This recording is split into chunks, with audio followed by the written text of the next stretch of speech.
This is a short video addressing how to use modules or packages in Python.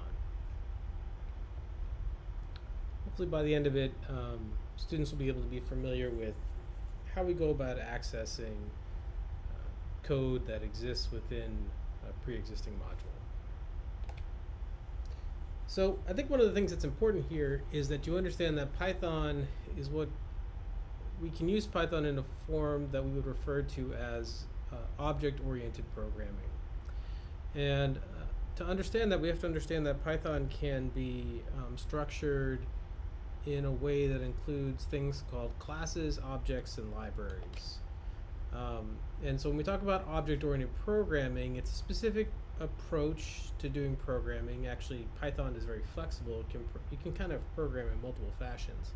But at its base, it's most useful as an object-oriented programming tool.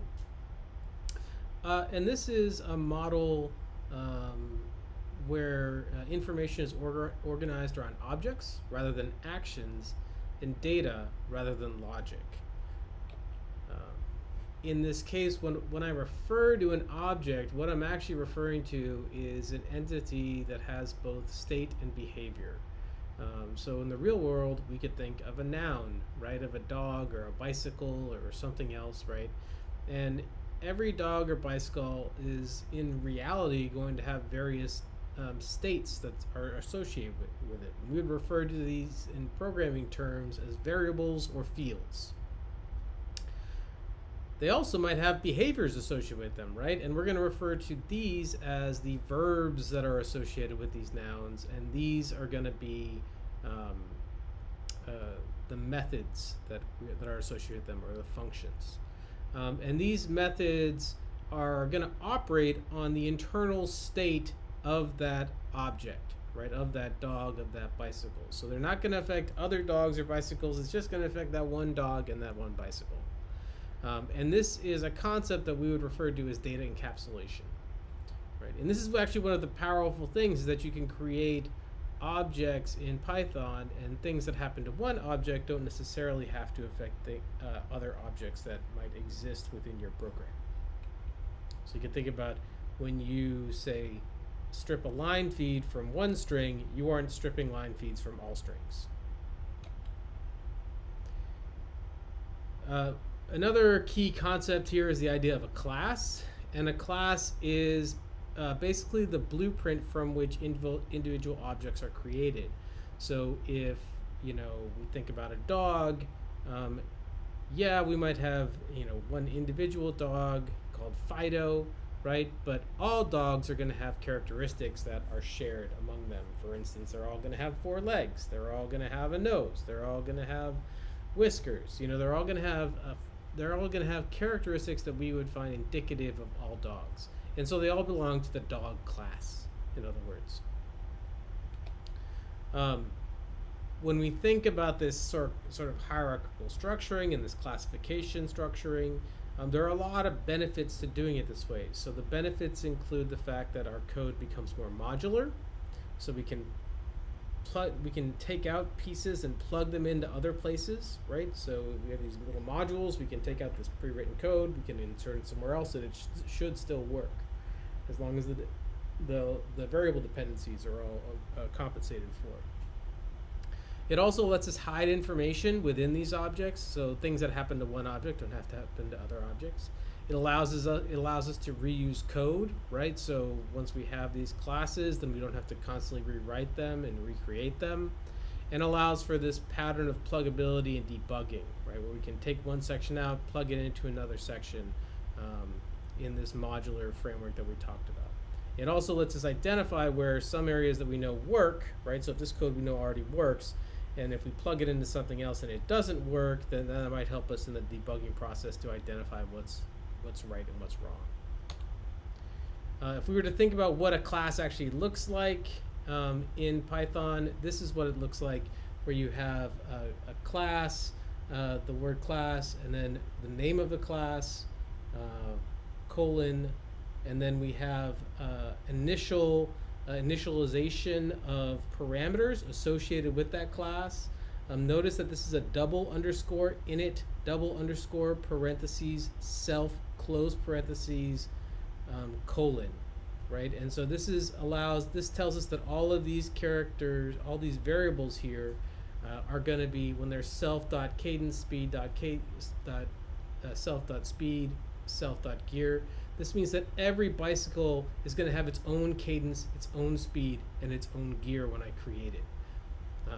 And then we can see there's a variety of different methods that are also associated with it. They all have self involved here to indicate that they belong to each bicycle, right? So this is the general syntax that we're going to use. We're always going to want to use this constructor here to sort of set the base level expectations for all bicycles. So every time I create a bicycle, it's going to start off with a cadence of 0, a speed of 0, and a gear of 1, and it's also going to present all of these methods. All right, so that's the general idea of a class. Very quickly and very briefly, we're going to spend a lot more time in class talking about them and learning about them. I just want you to understand that there were these components and classes, and when we think about modules or libraries or packages, however you want to refer to them in Python, and we start to use them, what are these things called modules, libraries, packages, right? They are basically files that contain Python code, existing Python code. And what's in them? Well, what's in them are all these functions and classes and variables and other code that has already been created by other people to accomplish certain tasks. So I can include code that's related to creating plots. I can include code that's related to running statistics, right? And it's already built the functions in there, the code in there that will accomplish that. And any associated classes or variables or other methods that are necessary for that task to be completed, right? And to do that, it's very easy to import these modules. They just have to be in a location that Python understands to look for modules. And then you just have to say import. And if I say import, it'll import the entire module. So there's a couple different ways you can actually load in packages using a program called Easy Install or pip. And that's like the official that's how we access things that are in the official Python repositories. Or you can create your own code and your own packages, your own modules that you can import. So whenever I do that, I just say import and then the name of that module. If I only want to import specific attributes, I can also say from that package import any specific part I want to import. So say I only want to bring in a specific variable or a specific function, then I can use this. And there's reasons why we might want to do that. We might want to limit things that we're importing based upon the namespace that exists within our program. And by namespace, what I'm referring to is that when we write code in Python, we haven't talked about this a lot, but it's one of the reasons why you don't want to have two things with the same name, right? Because basically the computer is going to interpret them one way or the other, right? So if you try to have two things that have the same name that do two different purposes, you're going to confuse the computer. So you want to have specific names for each specific component you're using. It's essentially like a dictionary of keys. Like every name is a key and it's got a value or a function or code that's associated with that key.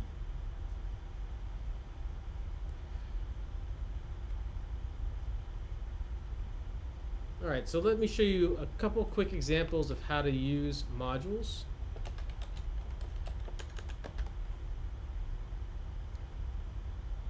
So if you go to the iLearn site, you'll find an example of something called module test. I'm going to download this.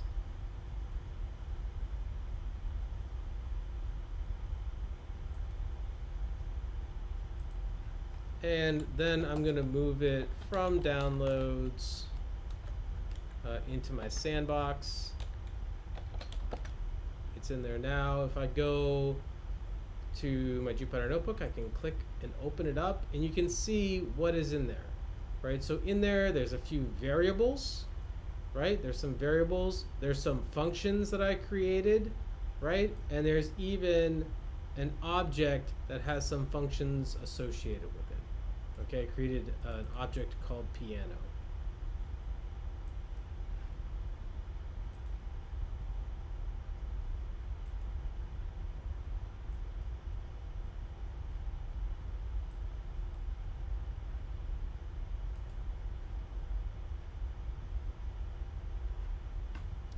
So when we have a module that we have created ourselves that we didn't import using pip or which is pip or easy install, right? It's just in our path already. Also, there are likely libraries that are already installed that are part of the core part of Python that we don't always upload, but you might want to in the future. In this case, if I want to upload this code and bring it into my namespace, into my program, it's very easy to do. I just write import and then the name of the Python file, and I can just say import module test. I don't need the py because it'll automatically know that that's what I'm looking at. So if I was to write this right here, I'm going to import a package or module of code as an object called module test, and I'm going to import it as module test. So when I run this piece of code, notice I don't get any errors back. So you don't see anything, but in fact, I've actually loaded this code. Now it exists. All the components of this script, right, are now part of my actual code. So if I was to look at it, all these components I can now find in my namespace. They're all part of my program. And I think if I refresh this, I should see, no, it doesn't show up, but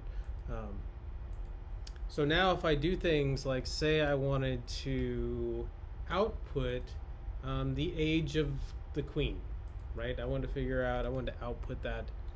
So what I can do is I can call the methods, functions, or variables in module test and use them in my current code. So here I can say something like, hey, I'm going to print module test and I want the age of the queen, right? Notice what I did here. I did module test dot age of the queen, right? So because this command is inside of module test, the only way for me to access it is to use this dot, right? So it's something that belongs to this module. So module test dot age of queen, right? And that's similar to other examples where where we've tried to access components that belong to another object. So the object here is module test, where all the information is. Another example is if, you know, I had wanted to use the dot strip or the dot split function for any string, right? That's also a way for me to get that out of there. So I can do other things, you know, I can create an object of class piano in my current code now, current program, right? It doesn't exist anywhere but in module test, but since I now have module test code as part of my code, I can create an object, call it CFC piano, and I can say, okay, in module test, I'm going to create a piano object, and I just do this by dot piano. And just to show that that worked, I'm going to call some methods associated with that class of object. So I'm going to say CFC piano, which now exists as an object in my current code. I'm going to print out its details. And so I'm going to access this print details function or method which belongs to every piano object, right? So in this case, it's this specific piano object. So now when I hit enter, right, it's going to ask me what kind of piano, and the reason why is that every time I create a piano, it's going to ask me for some information to define these variables, right? So here I'm going to say that's going to be a Yamaha, and how many height in feet? Oh, let's say it's 4 feet high. How much did it cost? Let's say $100,000. How old is it in years? Let's say it's 3 years old, right? And then what happens is it goes on to this next line of code, and it's going to output this information, right? And that's because every piano has this function associated with it. Notice again, if I wanted to get that function which belongs to every piano, I have to do the name of the object, which is of the piano class, dot print details. And this is going to output the information of just this one piano that I created. If I created a different piano, it would say something different. Now there's also other ways to import information. So sometimes you might want to import a module as a different object. And one of the reasons you might do this is, you know, I don't really want to write module test every time I want to access it. So I'm going to say I'm just going to import it as MT. And so then if I want to call something from this package, I can just say, hey, this time I'm just going to print MT age of queen. And so it's just a way for me to shorthand kind of some of these other factors. There are other things I can do. If I only want to import, if I want to import only certain functions, right? I can say from module test import age of queen, and that will only import that variable. Or I can say from module test import print hello,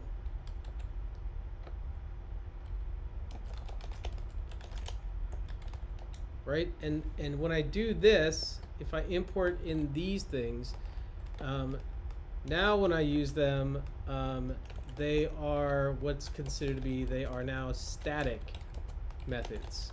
And so that means that they exist by themselves in your namespace. So I no longer have to access them through module test. Now I can just say something like print age of queen, and it'll print, right? Or I can say, hey, print hello, right? And it's going to execute this function in and of itself. I no longer have to access it through another module.